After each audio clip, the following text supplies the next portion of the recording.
Welcome to this video, where we'll guide you on how to properly trim your Palo Verde and Mesquite trees in Gilbert, Arizona.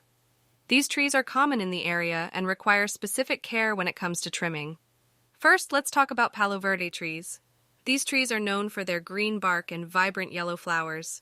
When trimming a Palo Verde tree, it's important to focus on removing the lower branches that are blocking the view or hindering walkways.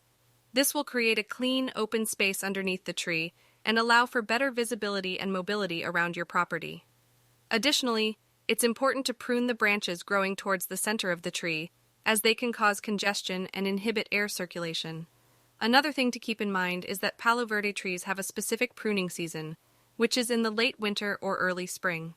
This is the best time to trim them as they're not actively growing, and it will encourage new growth during the spring and summer months. Now, let's move on to mesquite trees. These trees are known for their hardiness and ability to withstand drought. When trimming a mesquite tree, it's important to focus on removing any dead or diseased branches. This will not only improve the tree's appearance but also its health, as it will prevent the spread of disease and pests.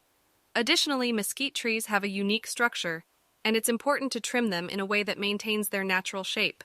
It's best to avoid over-pruning and to trim only the necessary branches to maintain their overall structure and health. When disposing of the trimmed branches and debris, it's important to follow the city's guidelines. You can either use a green waste bin provided by the city or take it to a local green waste facility. Properly trimming your Palo Verde and mesquite trees is essential to their health and overall appearance. Remember to consult a professional if you need assistance with tree trimming, and follow these tips to keep your trees looking beautiful for years to come. Thanks for watching.